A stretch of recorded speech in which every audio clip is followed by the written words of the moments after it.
Herzlich willkommen zu einer neuen Podcast-Folge aus der Kölner Philharmonie. Mein Name ist Katherina Knees, and today I'm very happy to welcome another wonderful international guest. He is a French conductor, organist, musicologist, among many other things.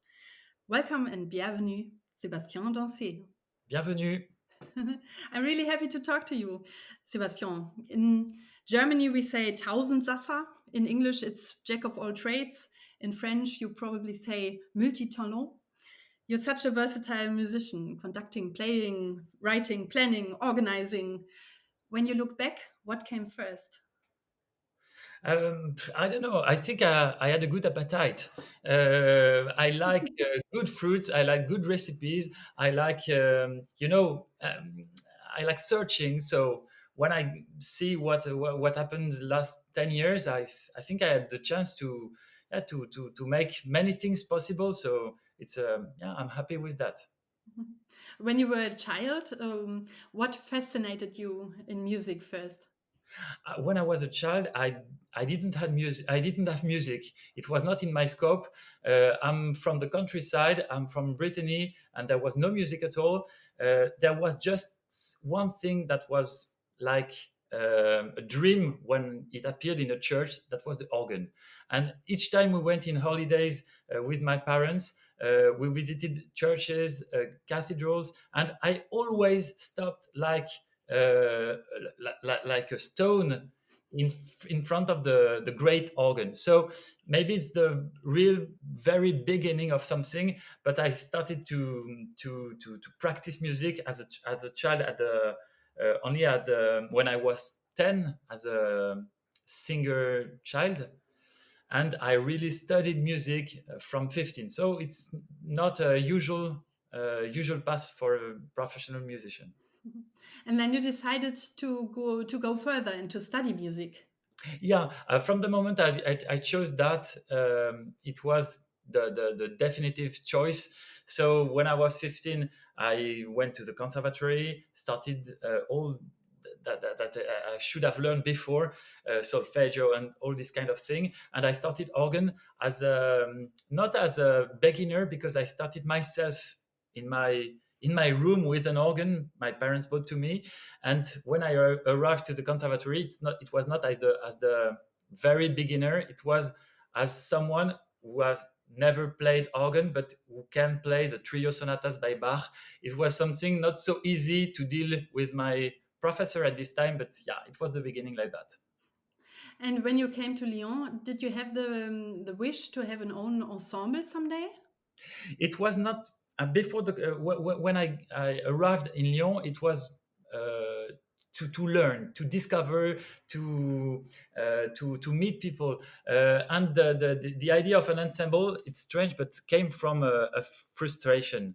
In Lyon at this time, it was the best place to learn ancient music, but it was a place where my teacher was not in love with French music, and I was in love with French music, definitely. So each week I was asking for that, and maybe after 1 year I decided to do it myself. So I went and see the big boss of the conservatory and asked for a special session for French music, and he told me, if you want it, organize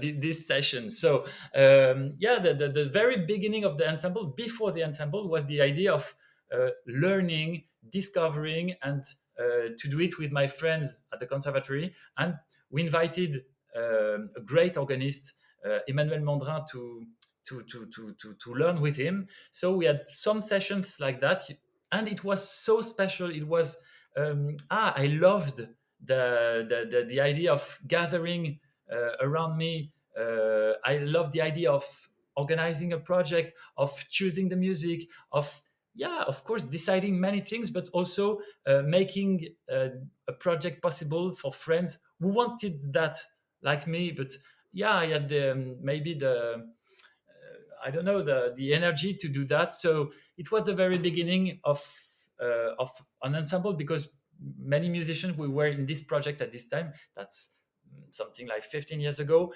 are still with me today. So yeah, it was the very beginning, not as a yeah, a conqueror arriving at the conservatory with the idea of building an ensemble. No, but just because I wanted this music, and I made the conditions to play it.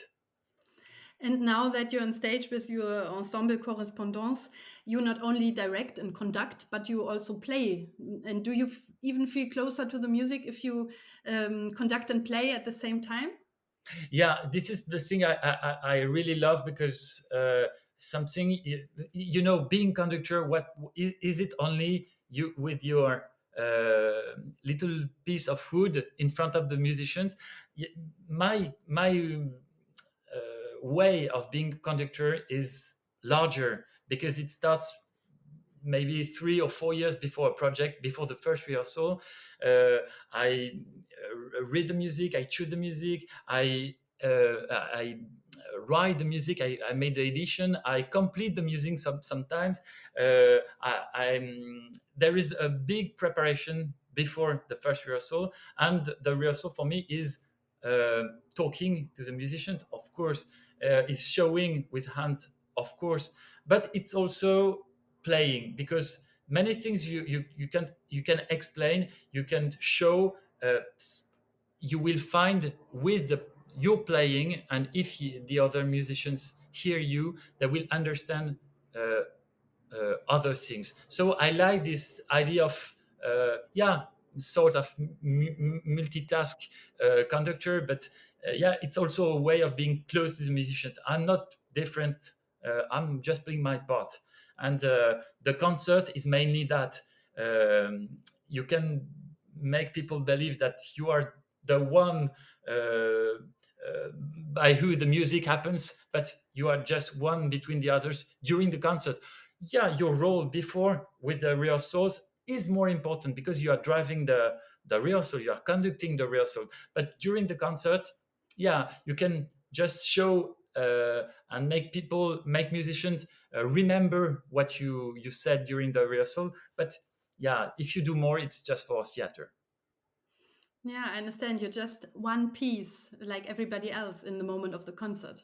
Yeah, you are the one by who the sides are crossing.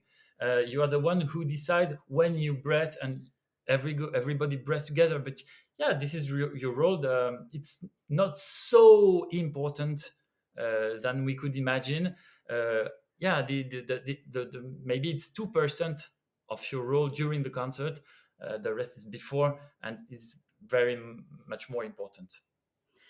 When you're here in August, on the 15th of August for the Felix Festival in the Kölner Philharmonie, you bring a fascinating piece. I've seen a snippet on the Harmonia Mundis YouTube channel, I guess, a tiny video clip from your recording, and it really brought me to tears. There's such a great energy in this music.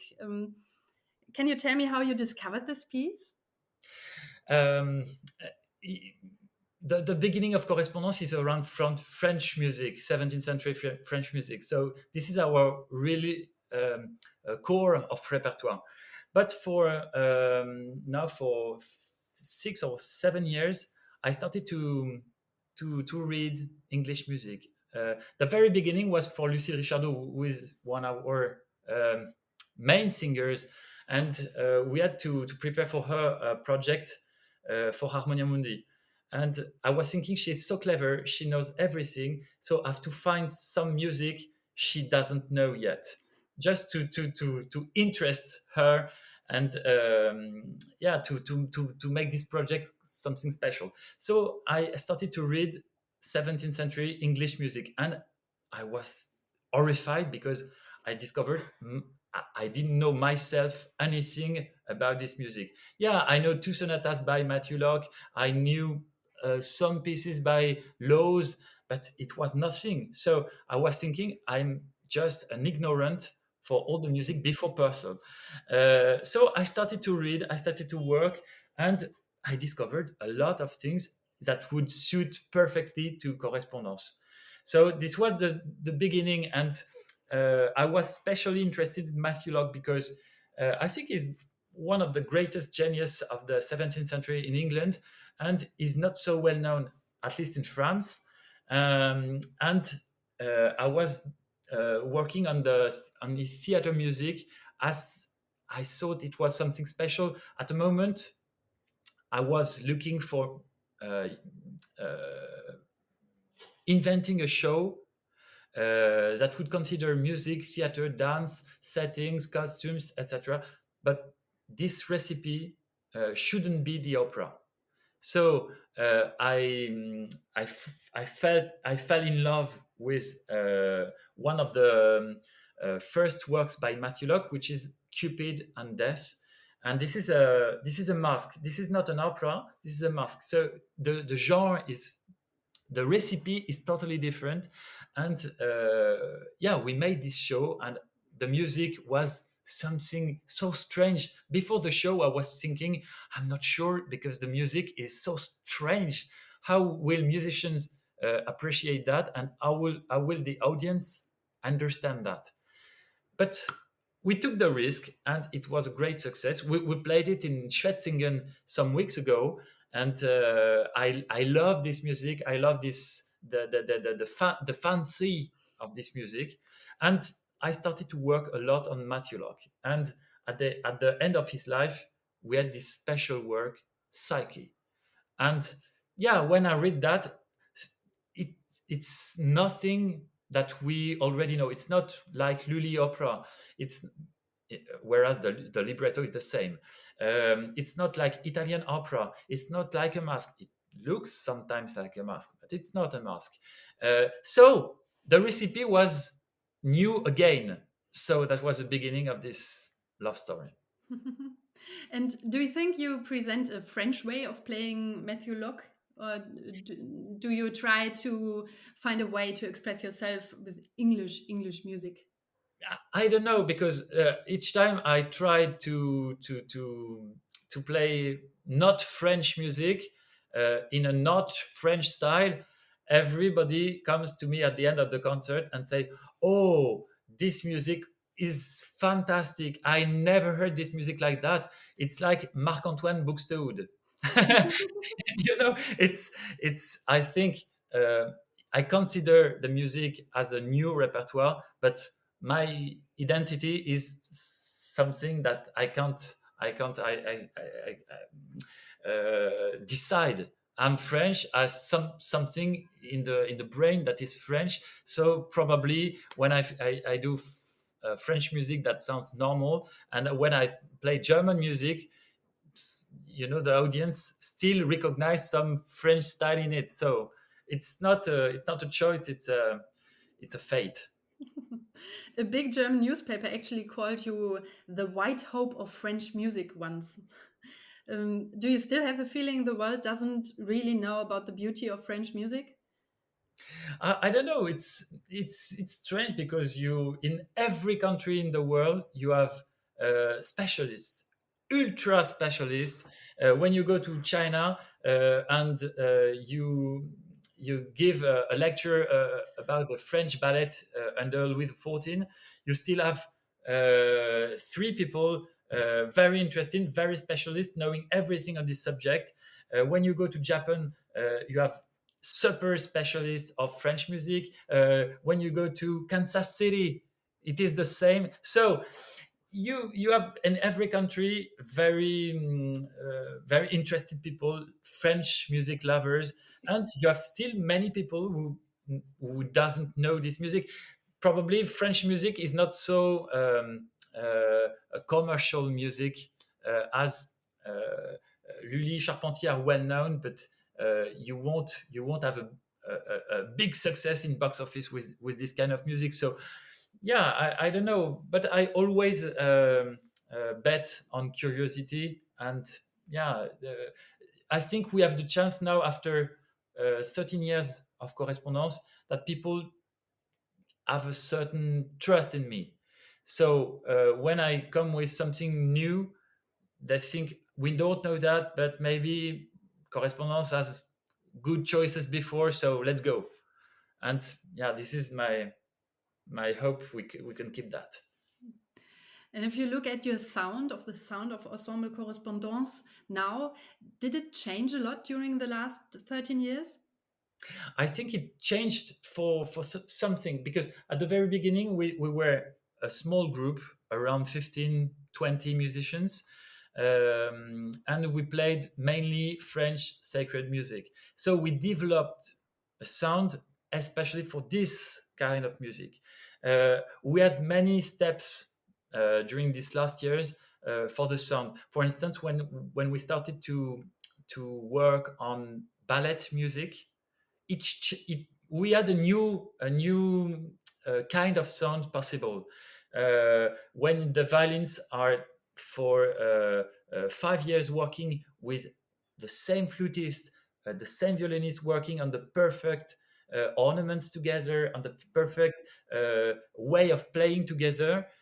This is not the same work as being the first violin of a large group and writing diminutions and make them sound perfectly in orchestra. So I think the sound changed depending on the repertoire, but also depending on the team, on the big team, a small team, that changed the role of each musicians. So it's not a change; it's a possibility in addition to what we had at the beginning.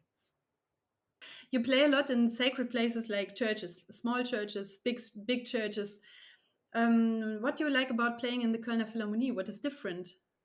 Yeah, I really love this place, and I think that we don't have a lot of a place like that in the world.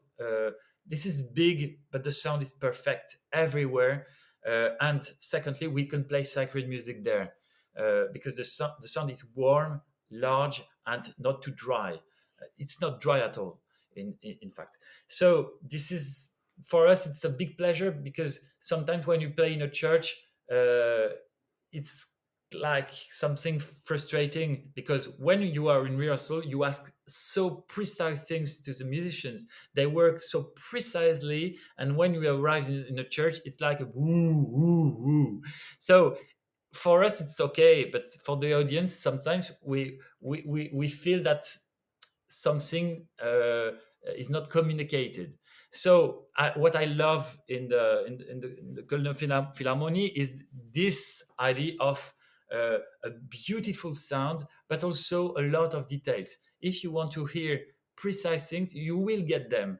And yeah, for us, it's a big joy, because it's like if we share 100% of our preparation.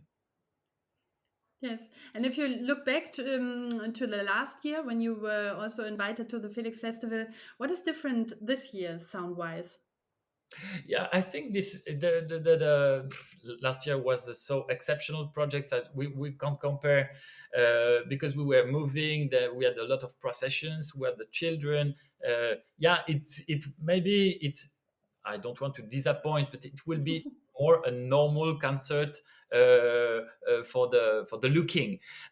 What is different, I think, is we will have everybody on stage, and the score is so rich, the score is so moving, is it's moving everywhere. So you will hear the movings instead of last year you could see them. But yeah, I think it's, for us it's perfect for this kind of acoustic, because in this semi opera we have a lot of polyphonic music. So I think the beautiful sound of the whole, it will help for the polyphonic big things. But we have also a lot of different solists, and I've chosen very different voices. Sometimes a big English voice for this kind of God. I sometimes have Lucille Richardot with very delicate ornamentation. Have ensembles with girls. So we have so different way of presenting the singing and the music, that I think we would have been probably not so easy in a church than we will be in the Philharmonie. And when you're here on the 15th of August, of course, this special moment on stage doesn't reflect your everyday life, which is learning, rehearsing, traveling, recording, teaching, planning, organizing. But would you say personally that the moments on stage are the moments that you always strive for? Yeah, of course, we spent 95% of our time, of our work, daily work, for these moments. Yeah. And what I appreciate, that's probably something different as a normal conductor life, is that all this work before is going to this moment. It's not only this moment.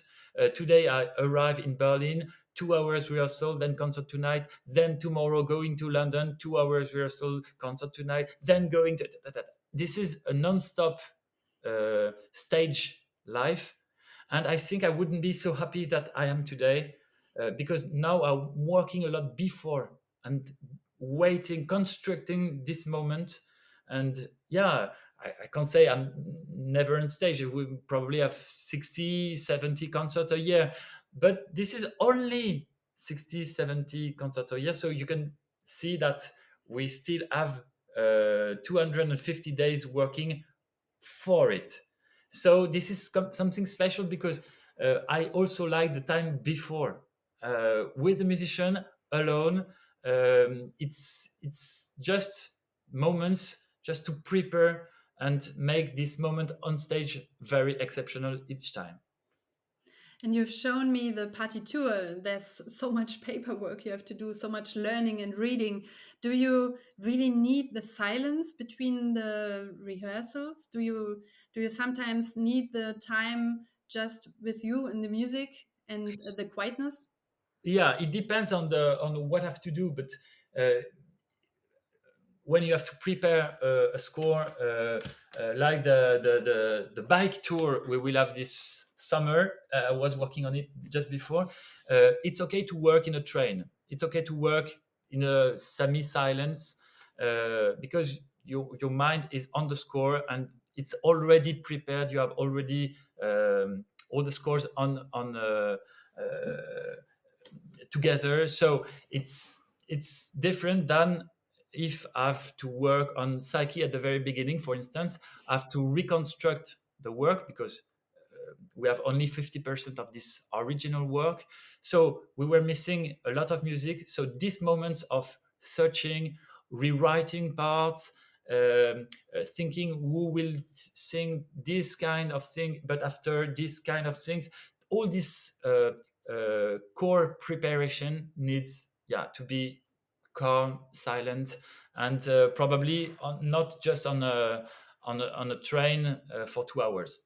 I think you're somehow like a detective. You're trying to find something that fascinates you, and that is something new. What does music need to have to fascinate you? I don't know, because I have a big garbage also, with all the nonsense projects. So I have a lot of projects, but I don't know, but maybe 60% are I give up, because it was not a good path. But yeah, the idea of a detective is a good idea, because I think it's a part of my life. And I was thinking, I like the secret agents in the 17th century. For instance, I was talking yesterday with a musicologist who is working for me in Bologna, and we are working together for 2 years. I know him for a long time, but he's working for 2 years on a project. I would love to be on stage on 2027. It's a strange idea, so it needs time. I need to send him to this library, going to Roma, at the Vatican Library, then going to Bologna, and he's like an agent in Italy, you know. And I like this idea of preparing long-term projects with this kind of people. Very clever. Is brilliant, really. And he's sending me every month. We have a meeting, and yeah, we have a point of where he went, what kind of score he discovered. I read the scores and I tell him this is not a good a good idea. This one is a good idea. So we prepare this kind of project like that. It costs money. It needs time, but it's very exciting. And maybe in 1 year, I will stop the project and say, no, it was not a good idea. I'm sorry, but we give up. Or it will be absolutely fantastic. So we'll see. We don't know yet. And if you look into the future for so many years that are ahead of you, do you also like to look back? Is this also important for you? To look back, what do you mean on? To resume what you have done the last years and to gather your achievements that you had the last years and then to go from that. Yeah, I'm not sure. It's for me. It's looking back, but we work so much in advance, then we are always constricting from the present. It's not constricting from the past. For now, it's constricting the future from the present. But yeah, I think the I always keep in mind the idea of um, not eating all the fruits I love now. It's the contrary that I said at the very beginning, because the curiosity come from the appetite. So after appetite, a lot of, but I'm very careful of not doing everything. If I don't know, if an opera house proposes to conduct Rameau opera, of course I love it. I will say yes. Oh no, no, no, no, no, no. Sorry, I must be faithful on my project, and this is the priority, absolute priority. So I'm very careful to that. So think I it's not a question of career, it's a question of personal development. But I choose to have a certain connection to opera. I choose the opera, I choose the team, I choose the singers, and if I find the conditions to do it in that way, then it's great. And I want to keep the 100% of my choices. Uh, this is not always possible, but this is the project. And I think I would love in the future to work with other groups, with maybe other kind of repertoire, but this must be in a certain proportion. It's necessarily under the development of my own group and of my own projects. And if you've prepared a project for such a long time, for several years, is it sometimes hard to say goodbye after the project has finished? It is really, it is for instance, for the Ballet Royal de la Nuit, which has been a so long term experience. For me, it was more than 10 years on this project, and the last performance was in Hamburg in the Philharmonie, another beautiful Philharmonie. It was a special moment. I remember exactly the first performance of the Ballet Royal in Caen in 2017, and the words I had for the musicians, and I saw all their faces very full of emotion at this moment. And for the last one, it was something very special. But I'm sure this kind of project, which are so in the core of our identity, I'm sure that one day we'll do it again. It's very, it's not neutral. It's very intense as a feeling. But I've maybe it's my optimistic character. But I always think we will see again. Hmm.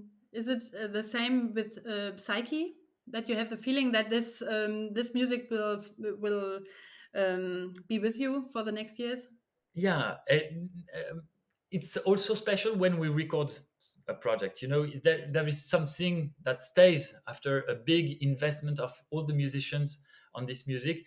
There is something that stays. This is the first thing. And the second thing is something you have to build the confidence the programmers will have in you and in your choices.